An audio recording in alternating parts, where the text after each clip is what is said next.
safe streets, vibrant neighborhoods, successful business and commerce. These are things that make a healthy community. We are a diverse community, rural, suburban, urban, a multitude of languages and ethnicities, ages and experiences. We are a collaborative community. Public-private partnerships make us a model community that others want to follow. It is what makes us unique. It is what makes us strong. The employees of Kent County reflect our diversity and seek to serve our communities. People in this county, in this area, we wrap our arms around each other. We come together to collaborate, to solve problems. We're all working for the good of the whole. And I think that's wonderful. And you can see it. You can see it as you drive around Kent County. Our impact starts the day a baby is born and a birth certificate is issued, to protecting children from deadly diseases through vaccination, to the public safety and justice provided by law enforcement and the courts, to offering veterans services and caring for the elderly. Every day we work to keep our communities robust. I think if you are somebody who is interested in serving your community, in building a strong knowledge base and a good group of people to work with, then the county is one of your best employment opportunities out there. It's been completely rewarding in every way I could possibly explain for 26 years, and I feel like I grow every single day still today.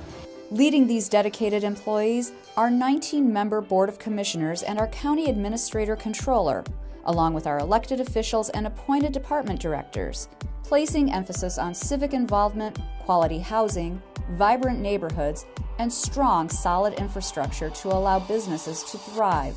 Professional, dedicated, collaborative, and innovative. Behind the scenes, collaboration between foundations, charitable organizations, nonprofits, for-profit businesses, public sector demonstrated through the county, the city of Grand Rapids, the townships, all the cities and the villages in our area. If we don't come together, then we will not have the strength that we have today, and I only hope to build upon that. Our aim is to make our communities the best they can be. We are involved in exciting development projects, sustainable recycling programs, and creative progressive prevention programming. We partner with elected officials, impacting policy ideas that become great achievements. We seek opportunities to reach out into the community and offer our services to help our residents make Kent County thrive. Our relationship is solid, both from a staff standpoint at the county level as well as the Board of Commissioners. And they understand what we do and the benefits that we can do for the community, and vice versa. We couldn't do what we do without the help of Kent County. While most of us are busy running our lives, Kent County's elected officials, administrator controller, and over 1,600 employees are serving the communities where we live our lives, so we can all have a place we are proud to call home. Kent County, its life well run.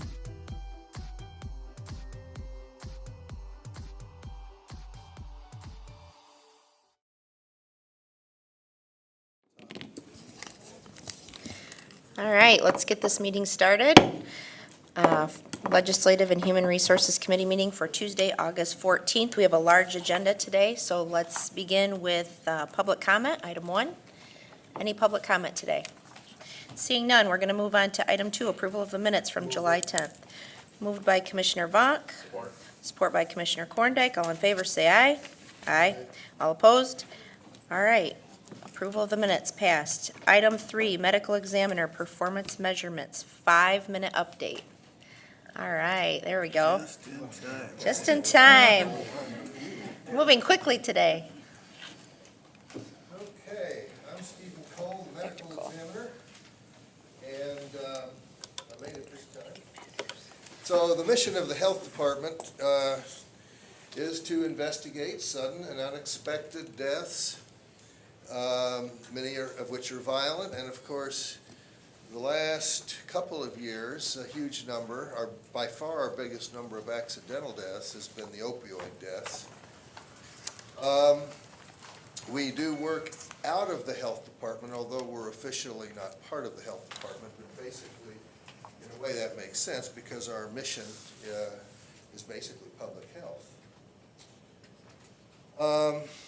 Let's see, just to get to our performance measures here, and then I've got time at least for questions.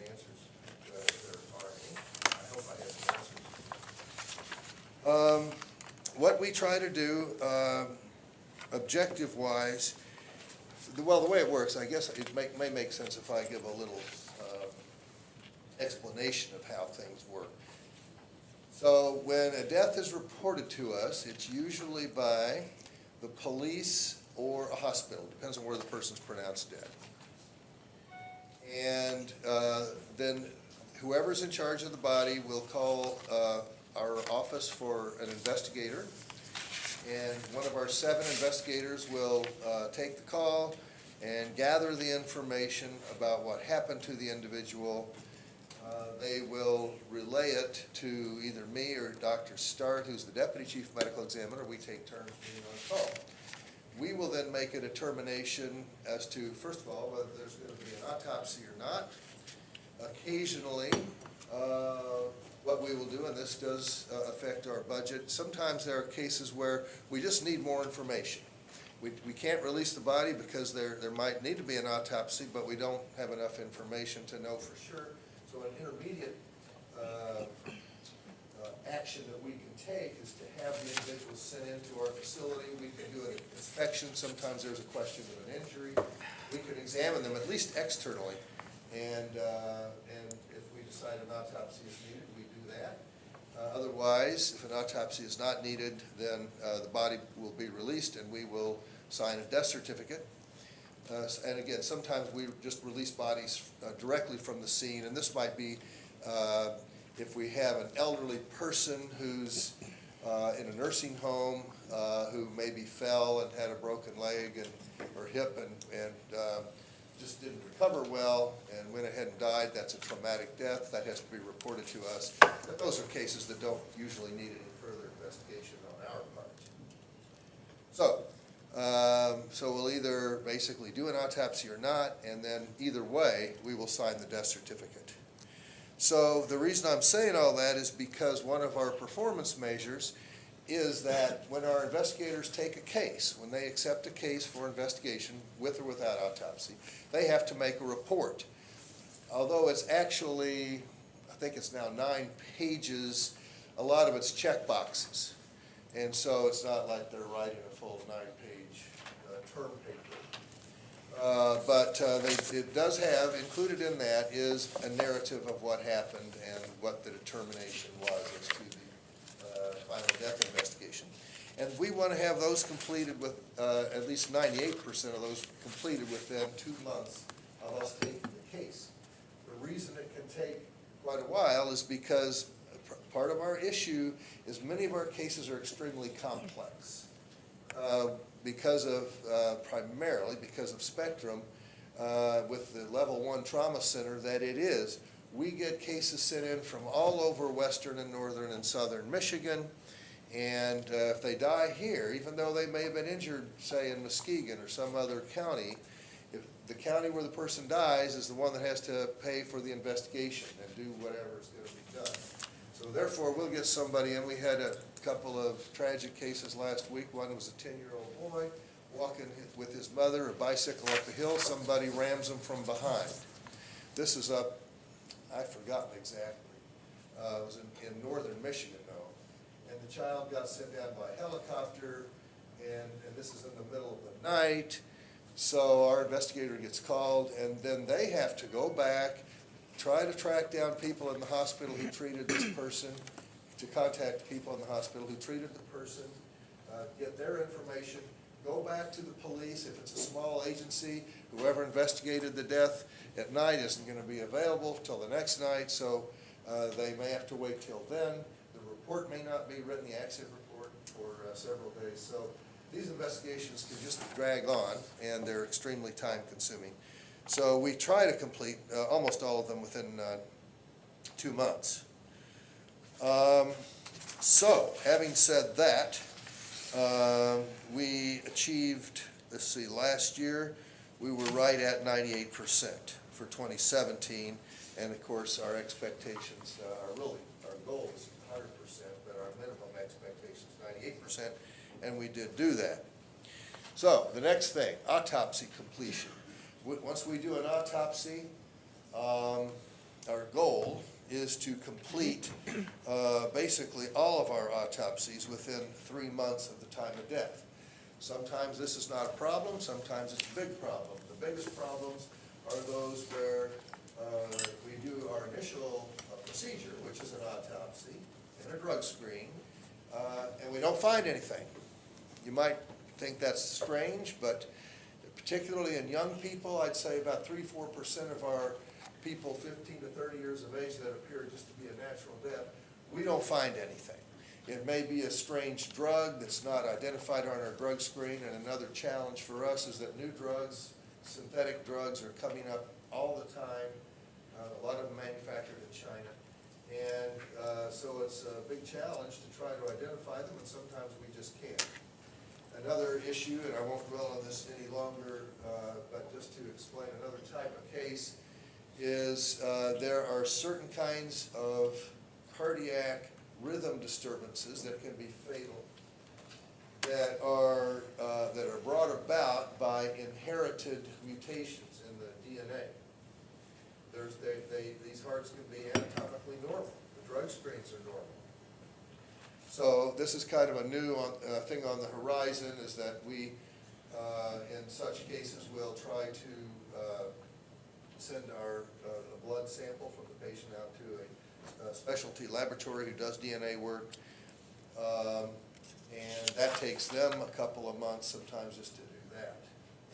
And then I will say this technology is in its infancy, and I would say still less than half of all deaths come up with an identifiable answer that will explain the death. But we try to do everything we can. So anyway, all the things like that can take quite a bit of time. So we were, in 2015, we had a number of issues. One of them was my partner was injured for a while, and we fell behind, but we're 95% the last 2 years. So we'd like to complete 100%. Our minimum goal is 95% within 3 months, and we've been right on that the last couple of years, including last year. Another performance measure is if we go to a scene. So our investigators, we have guidelines for them as to when they have to go to a scene or when they can take a call on the phone. There's no way with all the scenes. Last year we had 1,800 total cases, of which 1,200 were cases that might have involved a scene where there's someone dead and we could send someone there, but we still don't have anywhere near the resources to send one to the scene every time. So our decision tree, when someone reports a death to us, is go to a scene or not. When do they go? Well, they go to all violent death scenes. If someone's dead at the scene, car crash, suicide, homicide, accident. A lot, again, so many of them are drug deaths. If it's a young person, relatively young person, found dead with, even though it may not be a violent death, we ask our investigators to go to the scene. Where they don't have to go to the scene is where someone dies in the hospital, or again, someone's quite elderly. No one is raising any concerns. There's always a police officer there, so they're in communication with the police. They don't, they're not required to go to a scene.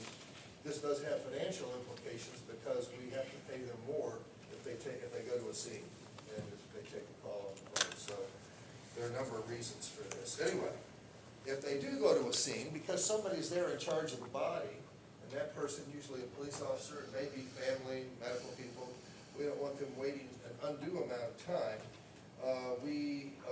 Our goal is 95% of the time our scene investigation will be conducted within 1 hour of notification. So again, our investigators are all part-time. They're either at work in their day job or they're at home. Once they get a call, we hope to get them out to the scene within an hour. Not always a problem, but we do have some people, for example, that live in southeast part of town, and then if there's something up on Lincoln Lake Road, that can be just about an hour just to drive up there. So we've achieved our goal actually a little bit higher, just over 96% of the time last year.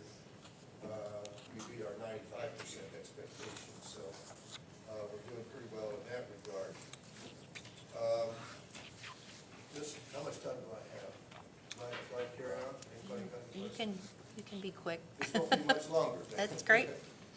I'm sure we'll have questions, so. Yeah, right, exactly. Okay. So, our cost per case investigated has, actually went up considerably in 2017. A lot largely because we had many more autopsies than we had before, and these are mostly, almost all, due to the opioid epidemic. So we'd hoped to spend $1,080 per case, and it was actually $1,360 per case. This year, we're hoping to keep it down to $1,164.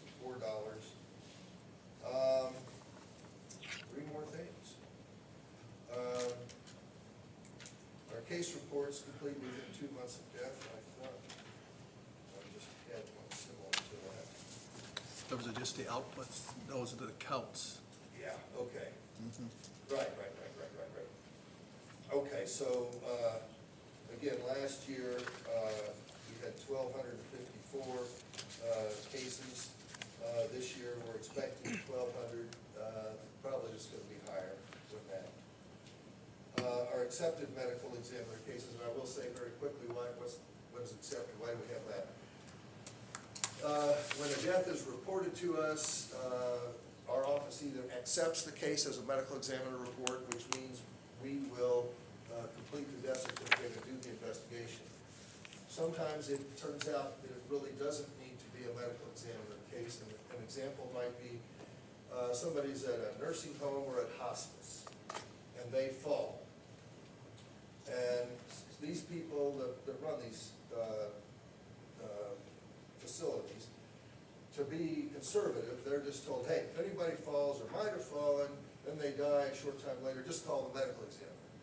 So that's a lot of our non-accepted cases. What we will do is our people will take the call, find out what the story is. Did the person go rapidly downhill after they fell and die sooner than they were expected to do so, in which case the death is probably related to the fall?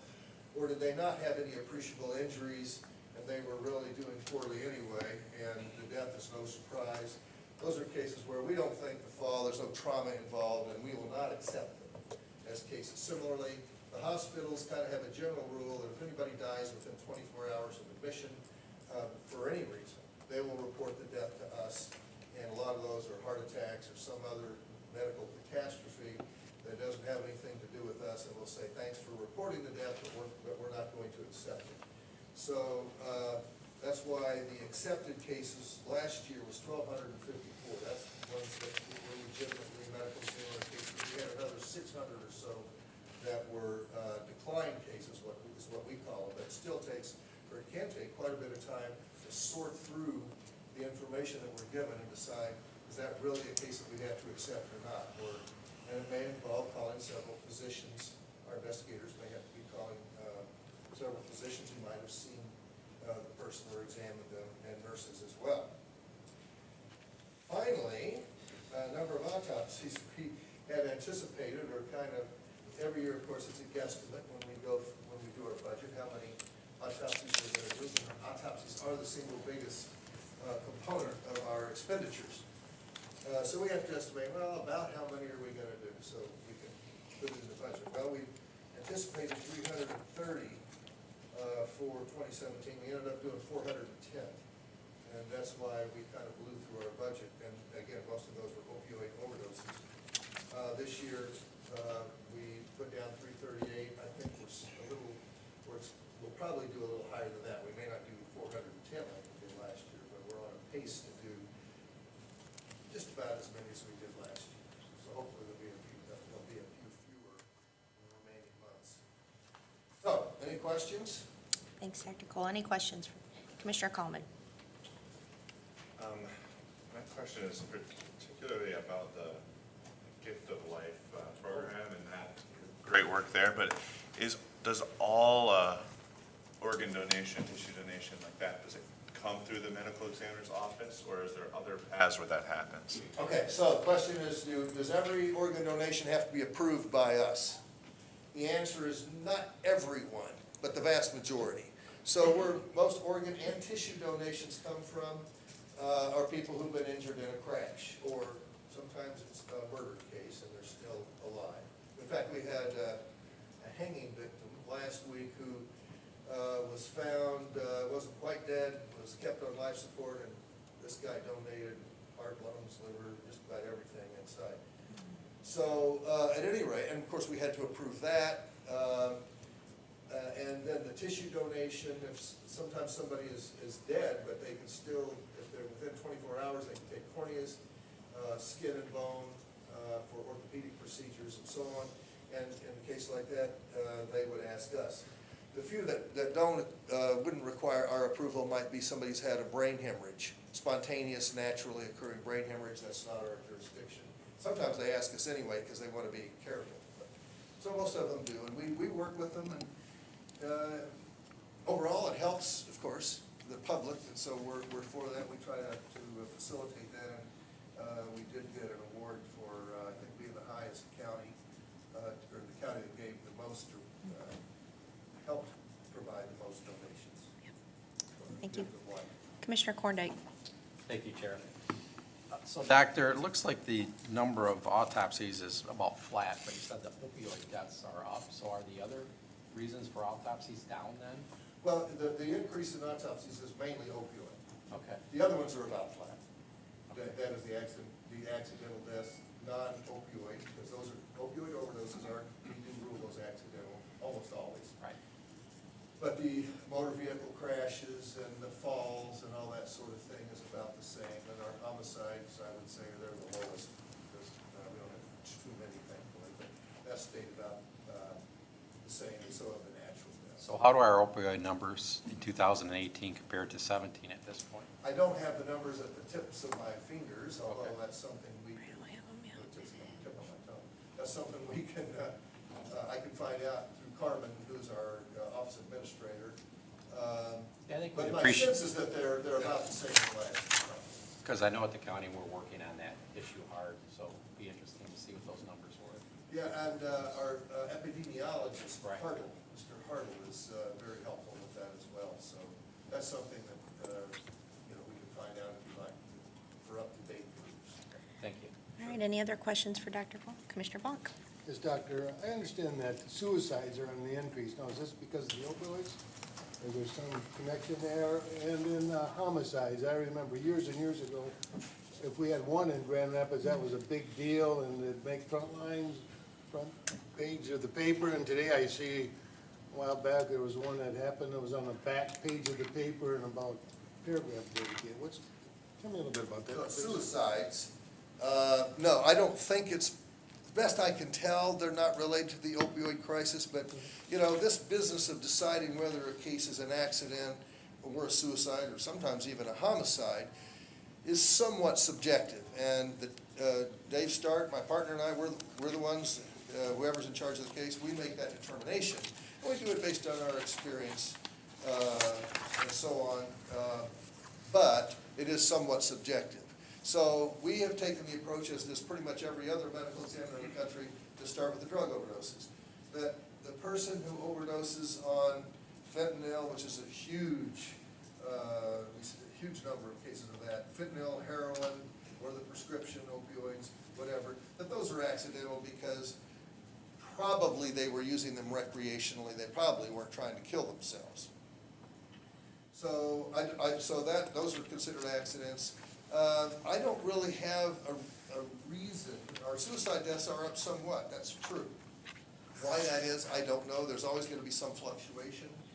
But there's been nothing in particular, other than the odd thing I can say is we're getting a lot more women that are killing themselves. It always used to be 3/4 of them were men.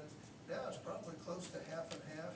And the reasons are nothing amazing. A breakup with their spouse or something like that. But So I would say that the notable thing to me about our suicides is that there's more women that are, unfortunately, that commit suicide. Trying to think if I've answered everything. Yeah, homicides. Yeah, homicides.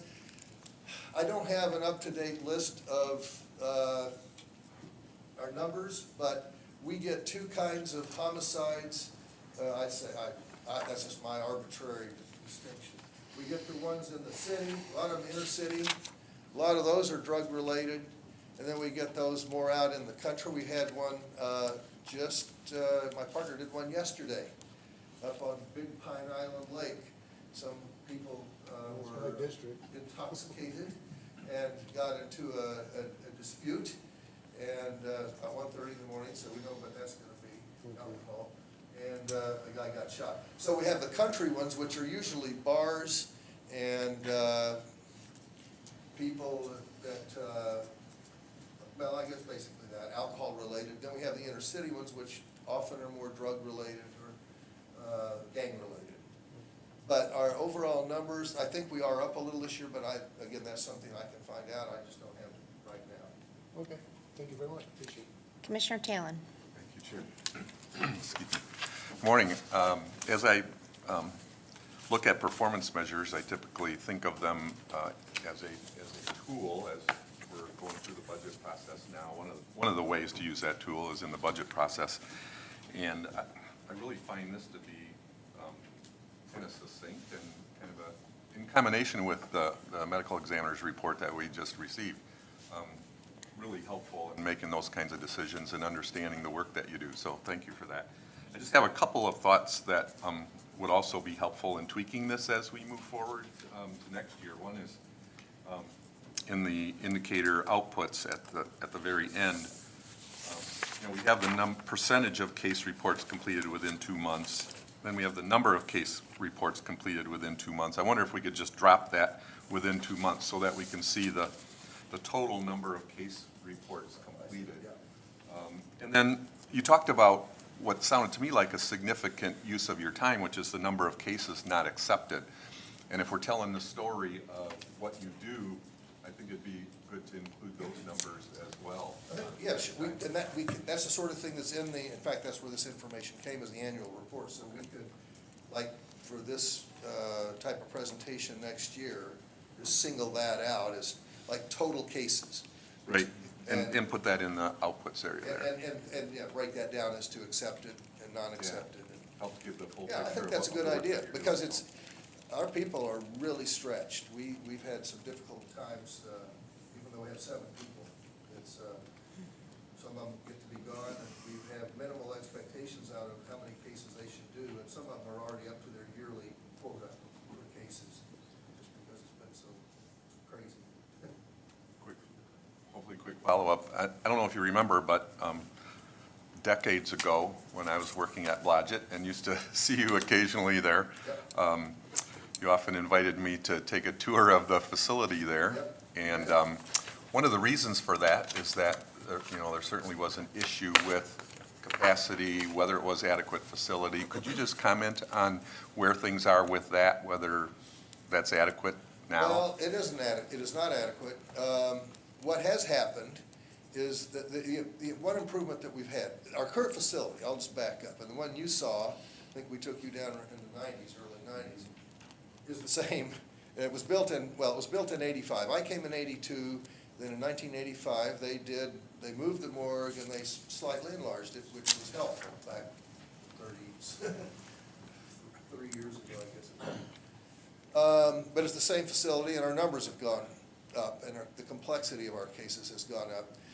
I don't want to, again, spend too much time, but basically that's not adequate. What has improved is that the hospital at Blodgett, where, of course, the county has a contract to do the physical autopsy, they did build a couple of coolers, and they added another autopsy room, but really to be used for infectious and dangerous kinds of cases, has its own airflow and stuff. But yeah, we need quite a bit more space, really, to be to do the things that we're expected to do here in the 2000s. Any other questions? I just have one. You mentioned that our county kind of takes on the burden of bringing in folks from other counties due to our level 1 trauma center.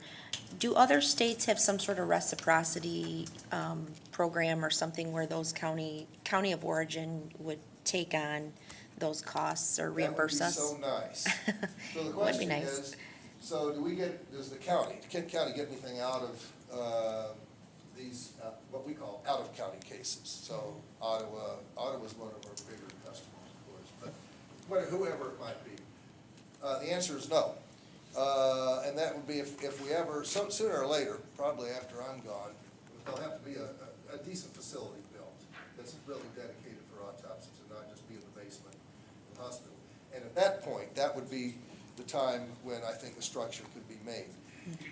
Right now, they pay Spectrum, the other counties do. Okay. And we've tried, the only county we have much luck is, what we try to do, even though technically they don't have to pay us, but sometimes if another county sends us a case, they're injured there, they make it to usually Butterworth, or Saints, and they're pronounced dead. So really, Kent County has no interest, the county has no interest in the case. Right. But yet we're stuck with it by law. Sometimes we can get them, and this started under Dr. Mack, but sometimes we can get them to pay for the autopsy. But if you look at the law, it's the county where the person dies. Yep. So if they'll spring for it, it's great, but it doesn't happen hardly. Most counties, are onto this now, and they'll say, Yeah. no, don't even bother.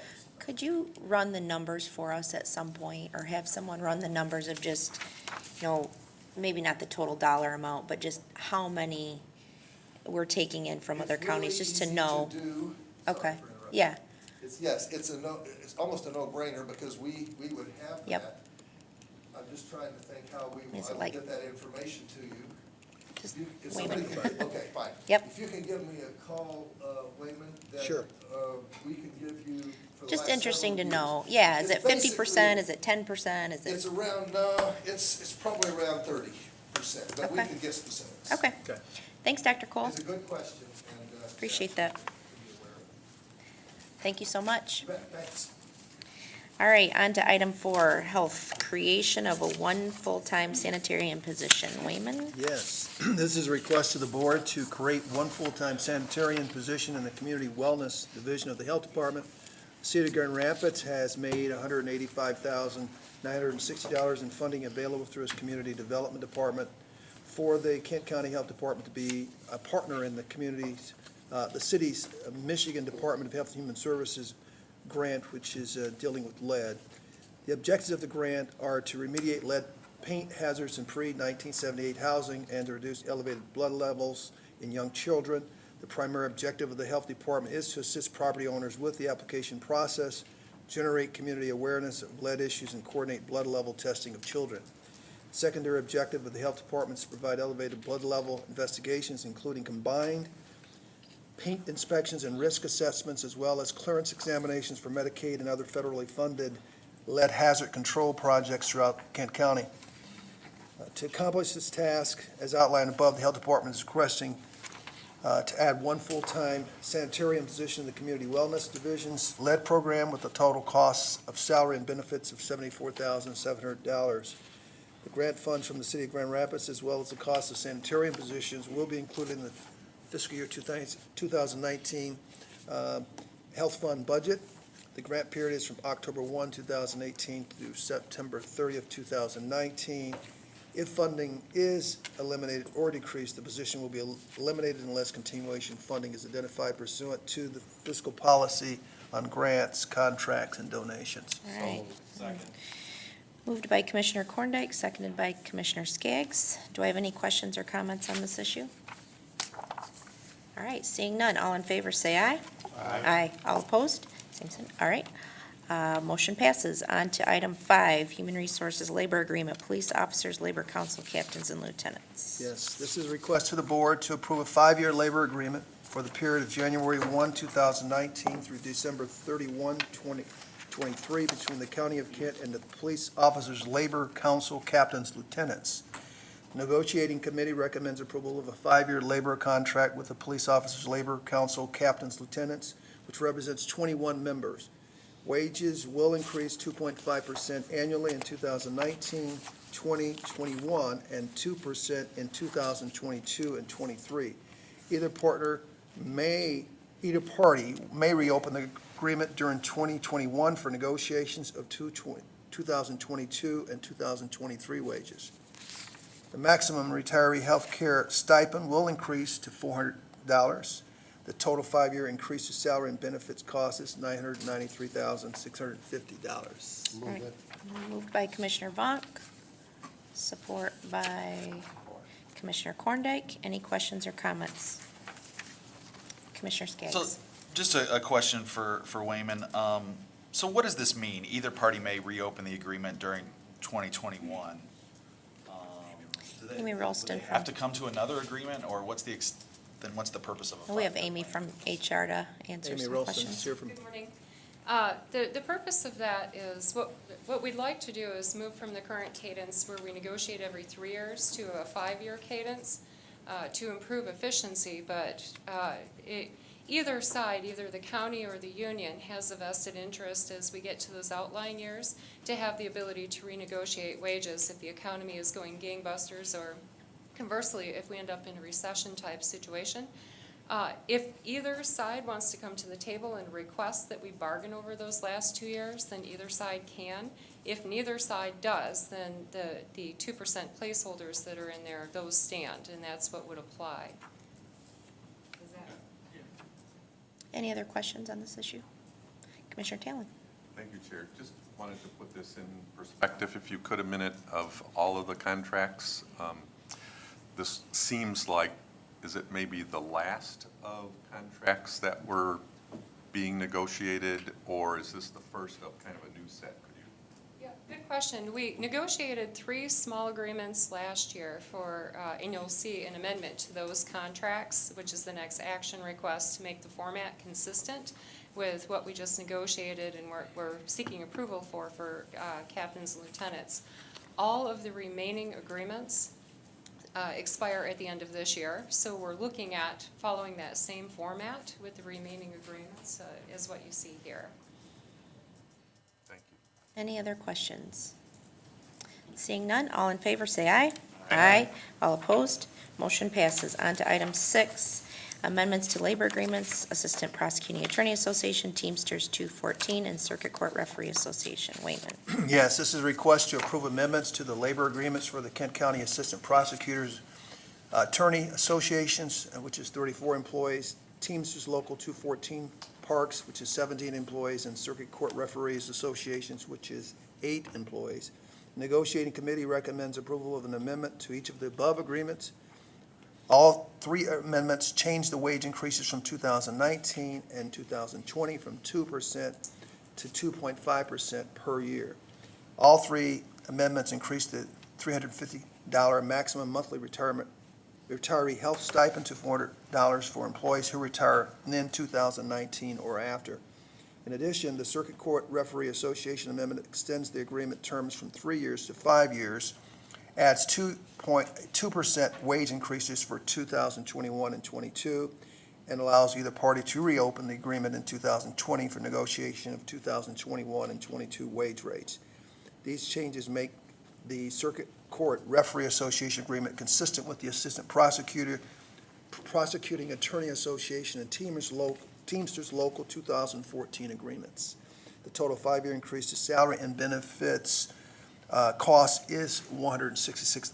Do I have a motion? So moved. Moved by Commissioner Skaggs, support by Commissioner Coleman. Any questions or comments on this? Commissioner Coleman.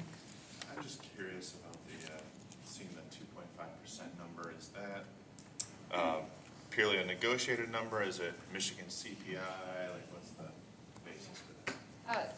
The last CPI statistic I saw was for July, and that was at about 2.9%. So, yeah, the economy is a big driver of that increase, which is helping our employees to keep pace.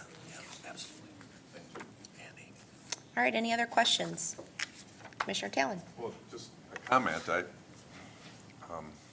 Offhand, I just want to compliment HR on extending these to 5 years. That does seem like a really smart thing to do, and appreciate thinking in that.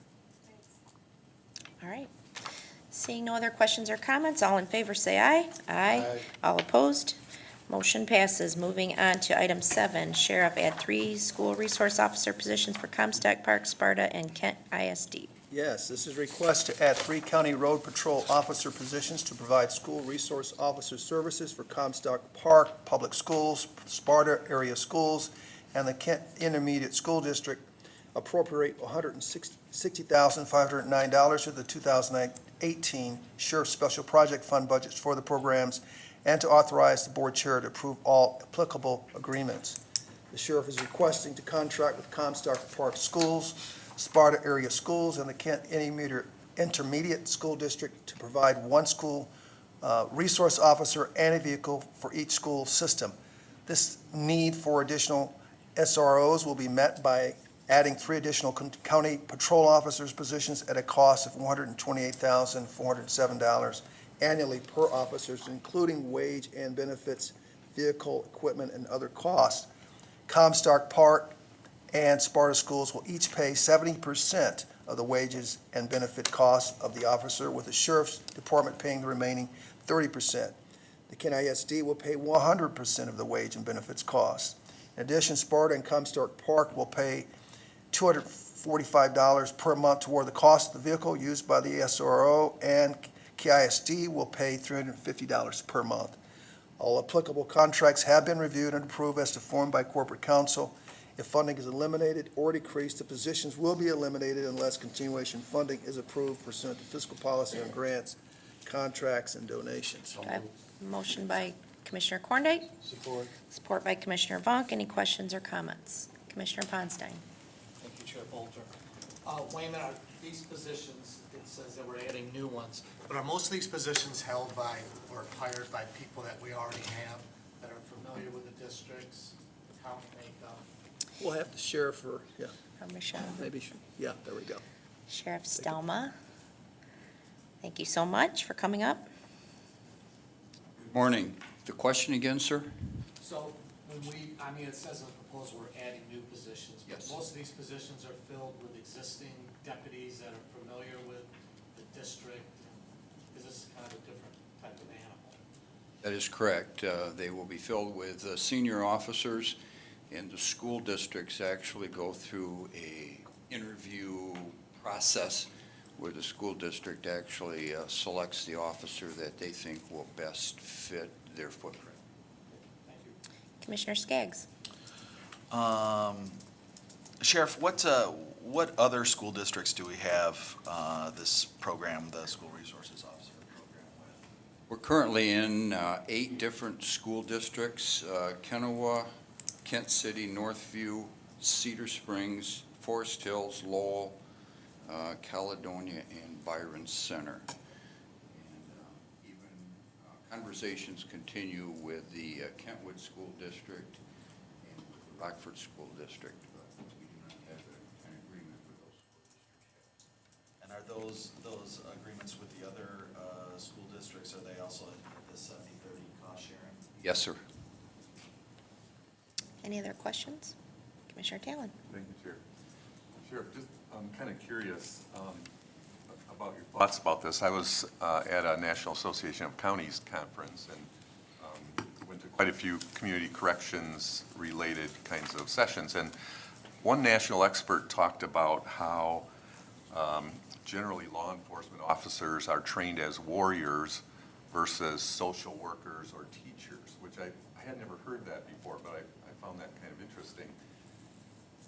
Do you have a sense of how hard it is to find people who can both do the law enforcement piece, which is a piece of what is described in the description here, in case of a disaster or that kind of thing, versus the kind of social work, teaching that is also part of this position? Is it difficult to find those kinds of officers, or is that not that uncommon? Well, it is a unique combination of social work and law enforcement work. Our officers are continually trained that they're guardians with a warrior mindset. They're guardians of the public, they're guardians of the community. They provide a service, but yet when an incident calls for it, they need to have the warrior mind and the warrior mentality. We don't necessarily have a difficult time in recruiting officers for these types of positions because of that. And I think our officers have a very specific mindset to serve the community, and many of them love to work with young people. That being said, a great percentage of their work is law enforcement. And just since January of this year, just in 18, during the school year of 18, our officers investigated over 45 serious school violence threat reports. And of those 45, at least 9 of them at last count were credible enough that the prosecutor issued charges on them. So it is a combination of doing schoolwork, but they also have to do law enforcement work. Thank you. Any other questions for the sheriff? All right, seeing none, all in favor, say aye. Aye. All opposed? All right, motion passes. On to item 8, add 3 road patrol officers for Byron Township. Yes, this is a request to the board to add 3 county road patrol officer positions to provide enhanced patrol services to Byron Township, and appropriate $89,700 to the 2018 Sheriff's Special Project Fund budget for the programs, and to authorize the board chair to approve all applicable agreements. Effective October 1, 2018, the sheriff is requesting to expand the scope of existing agreement with Byron Township to add another 1.5 units of service or 12 hours daily by adding 3 county road control positions and a vehicle. The township will pay the full cost of wages and benefits for each position. The cost of vehicle, uniforms, and equipment is paid by the sheriff. All applicable contracts have been reviewed and approved as to form by corporate counsel. If the funding is eliminated or decreased, the positions will be eliminated unless continuation funding is approved pursuant to fiscal policy on grants, contracts, and donations. I have a motion. Move it. Moved by Commissioner Vonk, support by Commissioner Coleman. Any questions or comments? Commissioner Skaggs. So it's going to continue to be my position that, that road patrols be paid for by the taxpayers in the area that are being served. Since this is a non-mandated service, I think it's inappropriate to ask taxpayers in cities that I represent, like Grand Rapids and East Grand Rapids, to subsidize this service when we're not subsidizing this service in our cities. So that being said, although I appreciate that we have an agreement here with Byron Center, it doesn't appear to be for the full cost of the services that are provided, since we're paying for the vehicle and the equipment, which is expensive. So I will be voting no and encouraging the sheriff to make sure that we get full cost accounting and a full cost payback on these positions. All right, thank you. Commissioner Vonk. Yes, the build-out for the southern tier of townships, Byron being one of them, how does that compare to Plainfield Township? I think Plainfield Township was 30,000. What's the weighted officer for that area versus Plainfield, just for me to give me an idea? I know Plainfield, we added a couple officers maybe 3-4 years ago. Right, so the current contract level for Plainfield for Plainfield Township specifically is they have 24-hour coverage with at least 1 car, but 16 hours a day they have 2-car coverage. And that's very comparable to what's going on now with this contract in Byron. Byron would have 24 hours with 1 car and 12 hours with a 2nd car. Byron is the 3rd busiest hot spot in the whole county in terms of calls for service at a single location. That's specifically Tanger Outlet Mall, which is really what's pushing a lot of the resource needs in Byron right now. And this contract gets us coverage during the hours that are going to be primarily at risk in Byron because of the Tanger Outlet. And so then it's allowing us to have the resources to do patrol, which is not a mandated service, patrol preventative work, but it also helps us to do responses, which are the county mandated work to do, responses to calls for service in that area. Okay, who's that number two? Because they'll probably be coming in here soon too. Well, it kind of depends. I think Walmart on Alpine is a big Alpine hotspot. Township, Yeah, okay. the Meyer in Plainfield's always a big hotspot. Typically our commerce-centric areas because it pulls a lot of traffic in. And keep in mind, that can be criminal offenses, but it can also be just people offenses like traffic and accidents and things like that as well. Thank you very much. Commissioner Ponstein. Thank you, Chair Bolter. Welcome, Undersheriff. To the comments prior.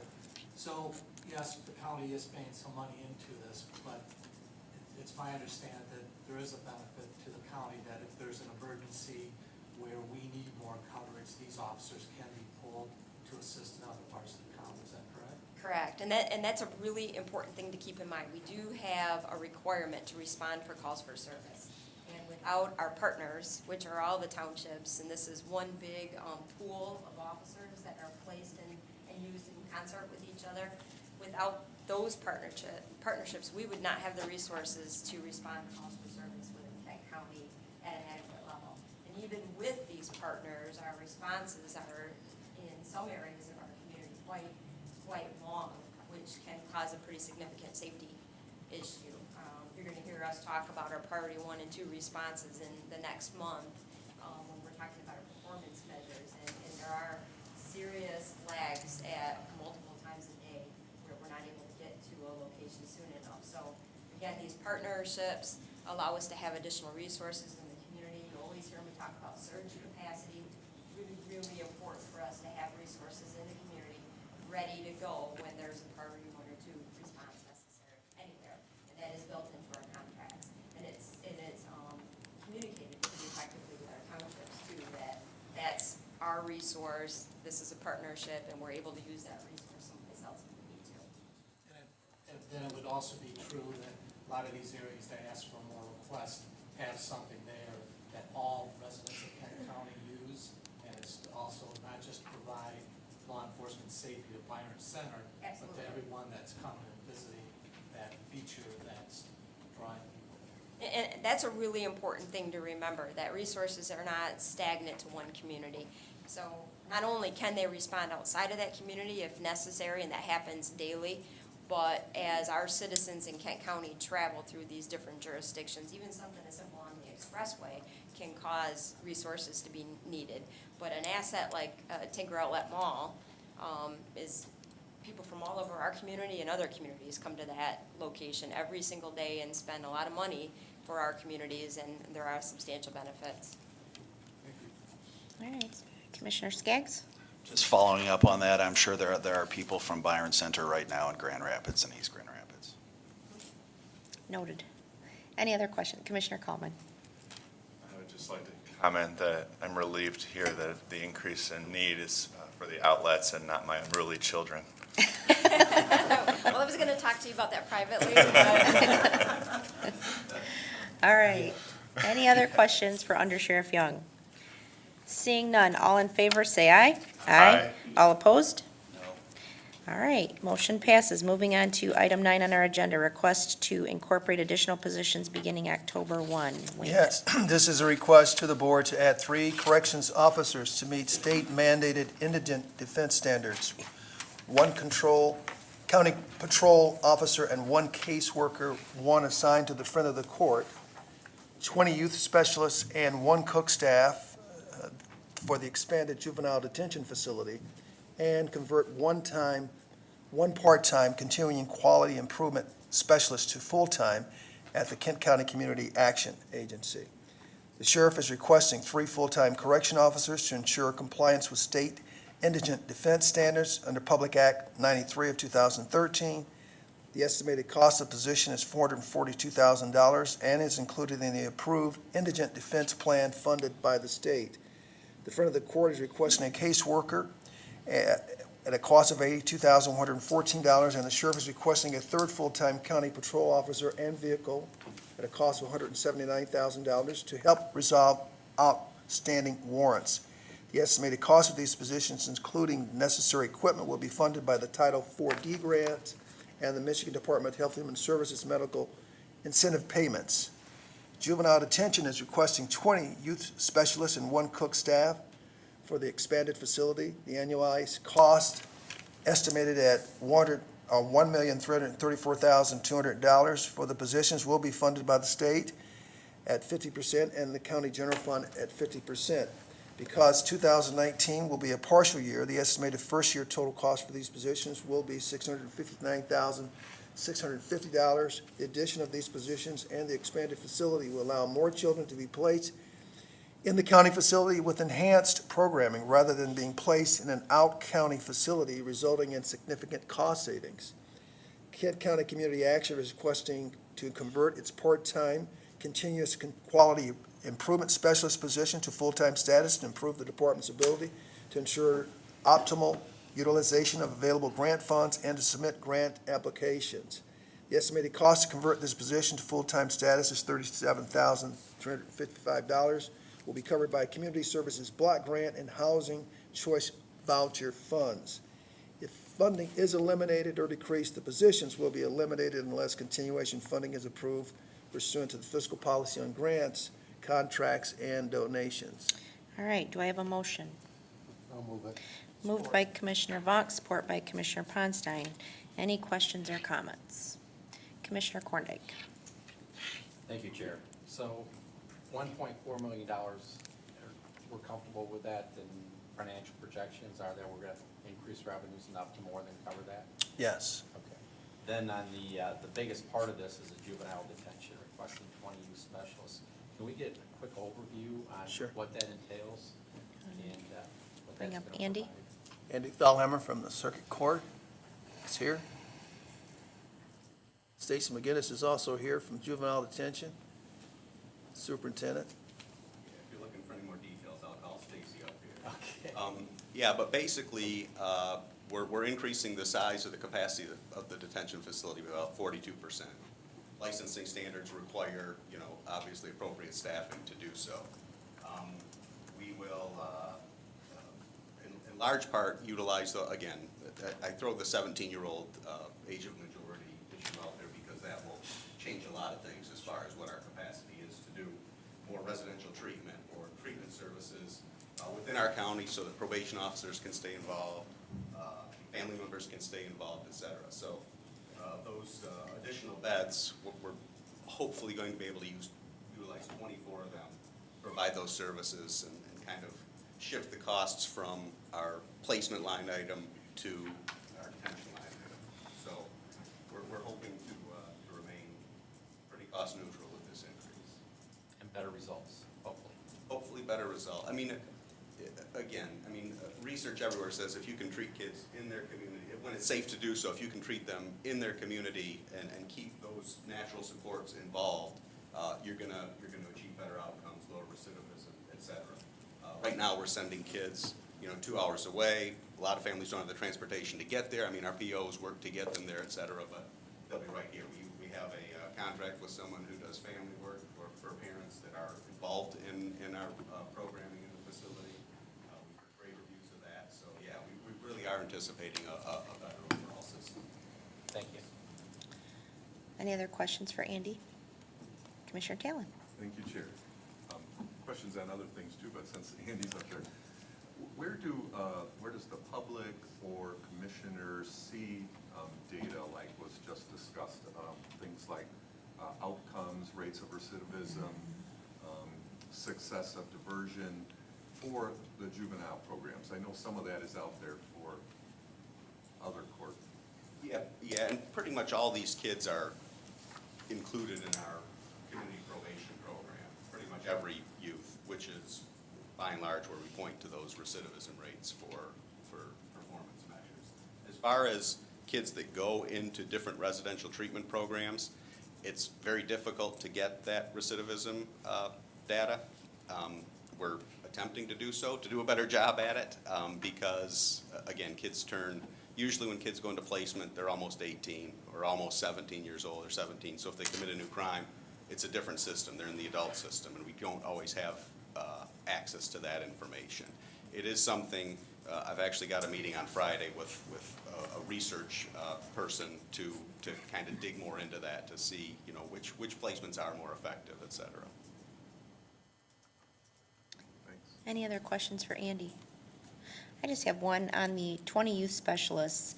Does any of that cover mental health or substance use disorder assistance at all? As far as our youth specialists by themselves, not necessarily, and Stacy can maybe help with that. We do have contracts with Corizon. We do have Network 180 actually staffed in the facility to deal with that type of thing. Substance abuse is one of the issues we really want to target with new residential programming. That's something that a lot of probation officers have brought up, is they see a need as well. So we definitely recognize the need. These 20 youth specialists probably won't be providing that type of therapeutic intervention, but we just need them to be there. Okay. All right. All right. Seeing no more questions, all in favor, say aye. Oh, I'm sorry. Oh, I'm sorry. I thought you were done.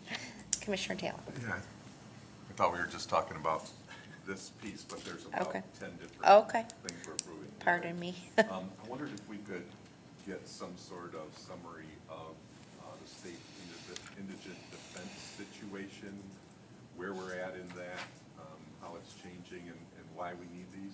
Sure. I can give you a quick snapshot, either Matthew or Linda, one of the two. Matthew, you want to come up and give a quick snapshot, let everybody know where we're standing with that?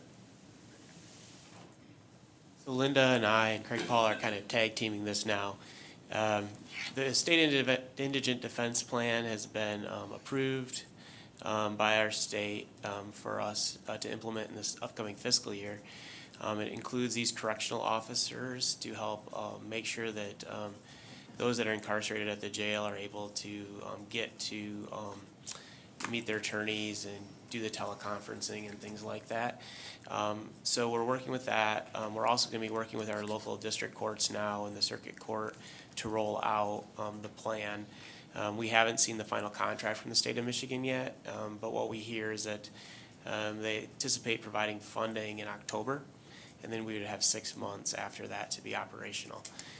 So it's starting to happen. The process is moving forward, and partners in the sheriff and the courts. If I could just follow up, one of the issues, as I understood it, was a dispute over some administrative costs that we were claiming. How did we end up in that? What was approved? Across the whole state, the Indigent Defense Commission did not approve cost allocation. We were able in our plan to get approval or agreement with the Indigent Defense that they were going to be reviewing that this whole year for the whole state, and us as a part of that. We're also pursuing, are there other options to help us cover costs that might be more programmatic in different ways in the future? So we're working on it, and it's something that's on our list to follow up with Indigent Defense Commission in the upcoming. Any other questions? Any other questions or comments on this motion? All right, seeing none. All in favor, say aye. Aye. All opposed? Motion passes. On to item 10, request to incorporate additional positions in the 19 budget. Wayman. Yes, this is a request to the board to add 1 contract compliance specialist and 2 financial analyst positions in fiscal services, and 1 school resource officer sergeant, and 1 emergency communications officer at the sheriff department.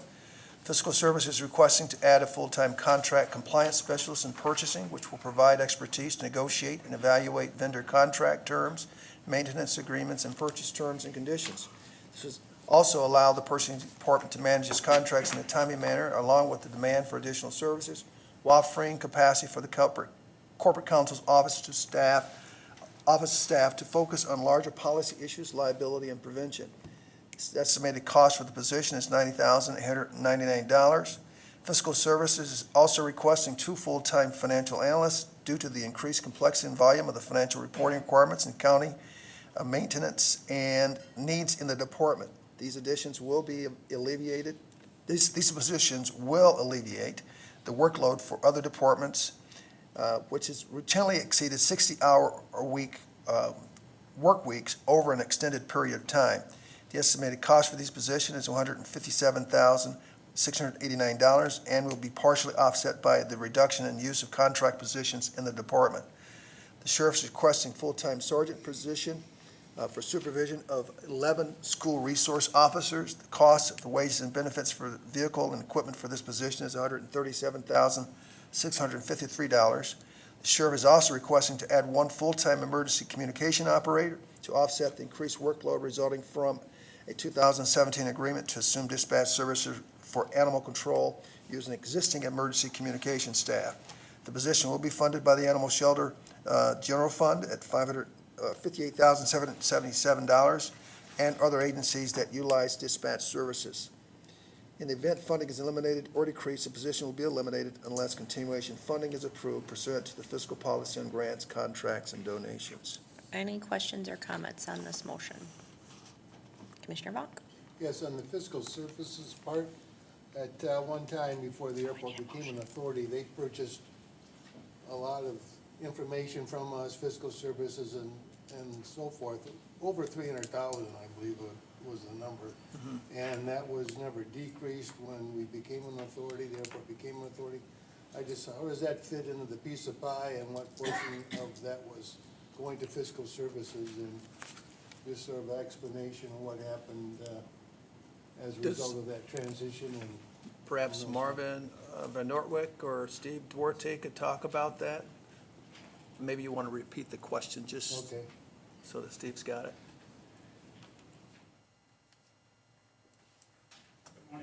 I'm sorry, I missed your question. What's the question? The question is, before the airport became an authority, they bought $300,000 plus maybe up to $500,000 of client services from the county for fiscal services and other things that they purchased. And no reduction was made, to my knowledge, after they became an authority. And I just wondered what happened to that piece of pie and how that transitioned into the fiscal services. Well, I'm not quite sure how to answer your question. If you're they bought some specific services from IT, and that was paid, and those costs have went away. The rest of the costs they paid were part of the cost allocation plan, which ties back to the audit report, and the whole pie is spread to the county based on allocation statistics. Part of that still remains, some of those costs still remain, so there's the remaining parties pay a larger piece of that particular pie for the remaining cost. Does that answer your question, sir?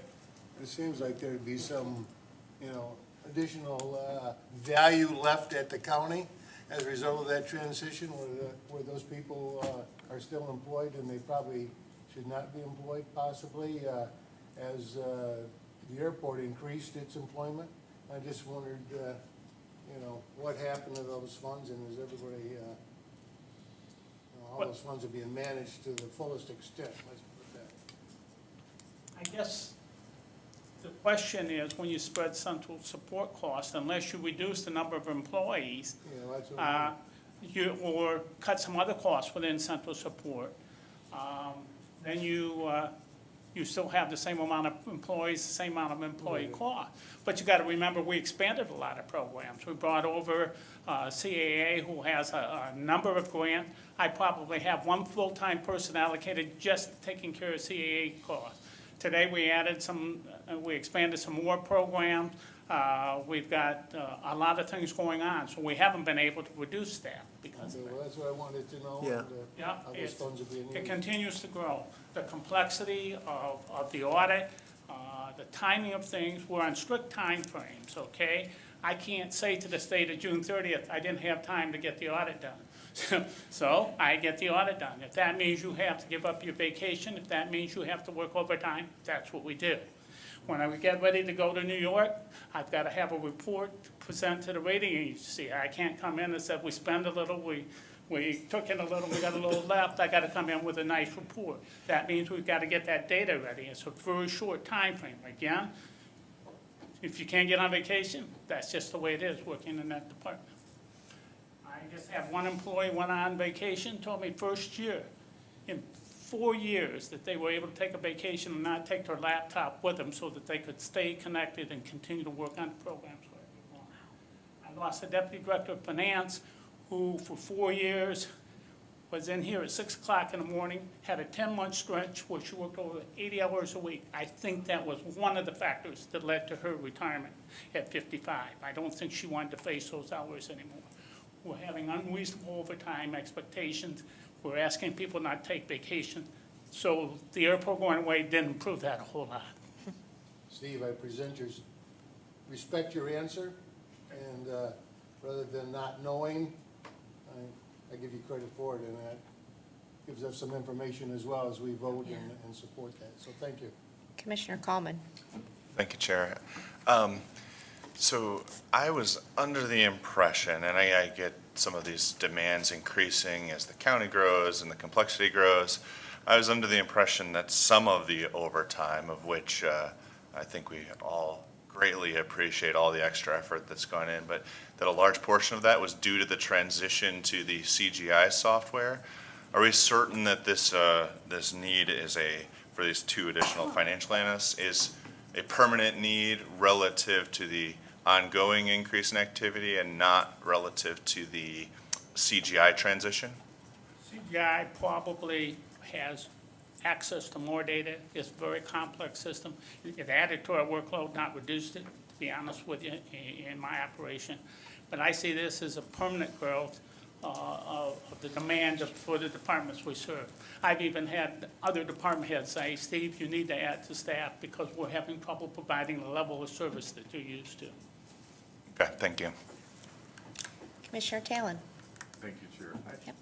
I continue to, I appreciate the comments about what's going on in fiscal services, and I continue to wonder about and wish I had data about kind of what Commissioner Vonk was talking about, the airport being one piece of it. And because I go back so far, I keep thinking about the things that we've shed as a county from the need to provide central services for, starting with Kent Community Hospital, then the Kent District Library, then Community Mental Health and Network 180, and then the zoo, and then the airport. So we've shed a lot of departments, and it feels to me like our central administration costs either have continued to be the same or gone up. I don't know that, but I wish we could get some kind of something that would show us what's going on there.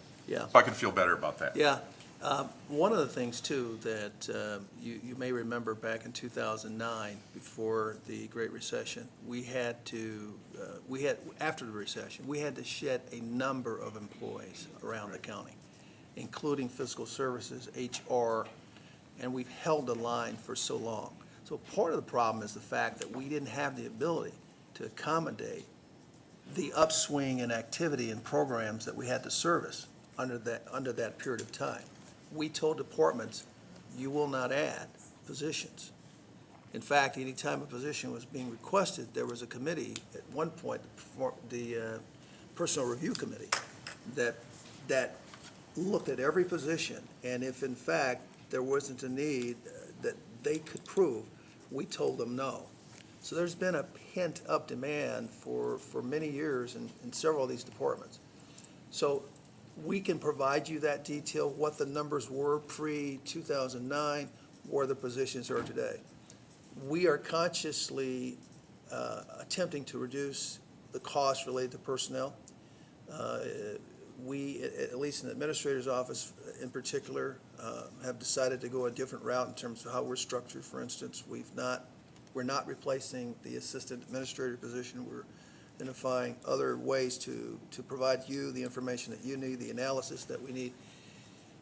Every department's doing the same thing because we know eventually what will happen is we'll be 2009 all over again.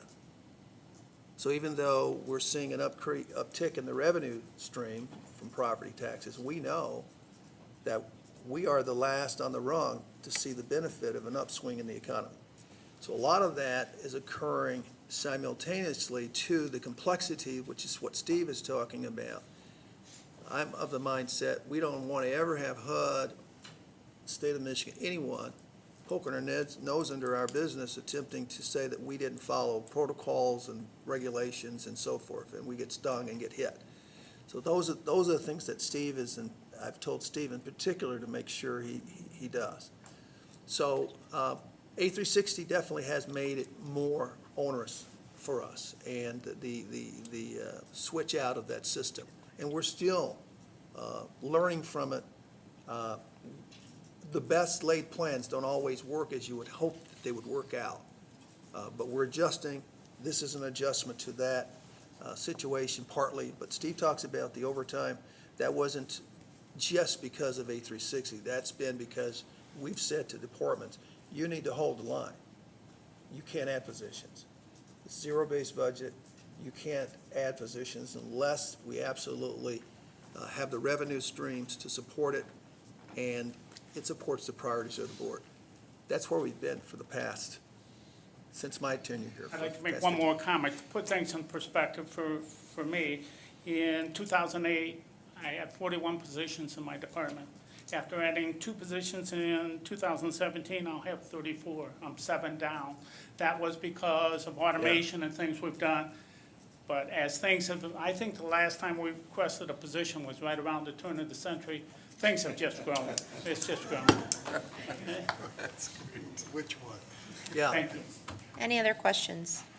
Commissioner Talon? Sure, just an observation, and correct me if I'm wrong, but it looks like, we added earlier three officers for the schools, and now, and we said those were being paid for the schools, but we also are now approving an additional Sergeant. supervisory person. Yes. That general fund will be paying Sure. for. So not all of those costs are being Sure. provided by the schools. Right. And what I provided for you as a memo, I hope you had a chance to read it. What I attempted to do was give you an understanding of what the net is on total costs related to the general fund versus outside sources. If you look at the numbers, the bottom line is that we're spending a total of $2.6 million. The annualized non-general fund costs are $1.4 million, and the annualized net general fund costs are $1.1 million. So at the end of the day, we're paying less out of the general fund versus what we're getting from grants and from the townships and other places to offset these expenses. So good leverage.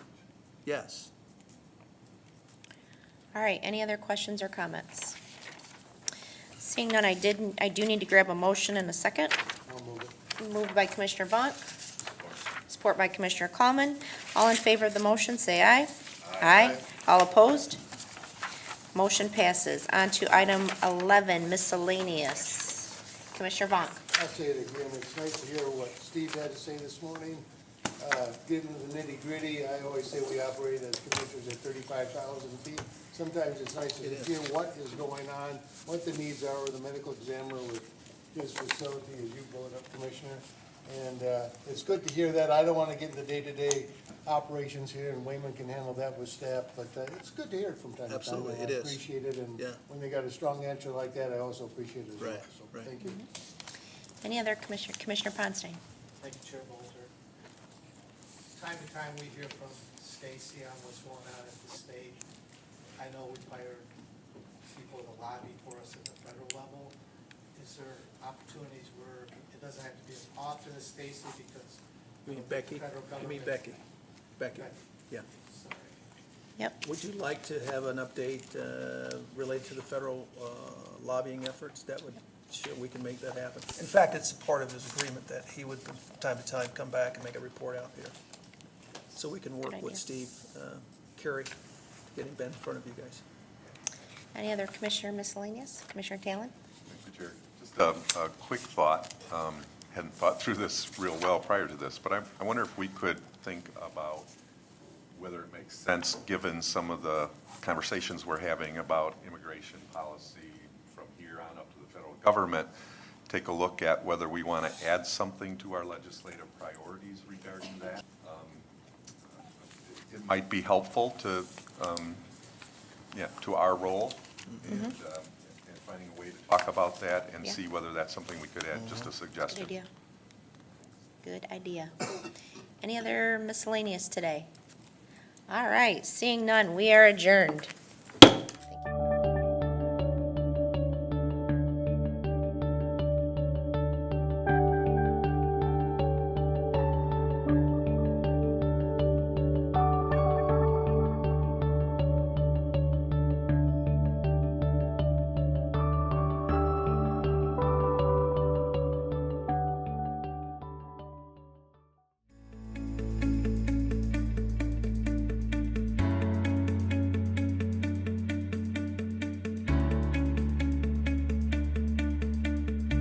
I am Kent County.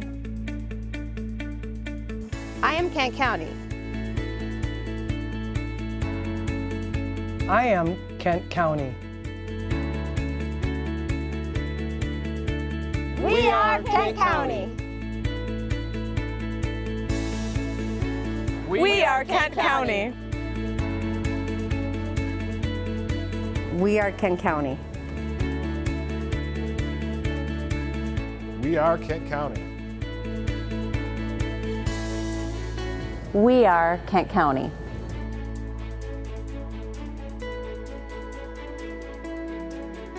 We are Kent County.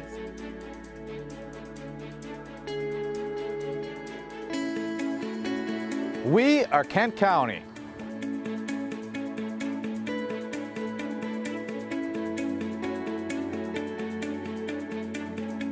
Beya, Kent County. Ami, Kent County. Somos Kent County. Mas Ira, Kent County.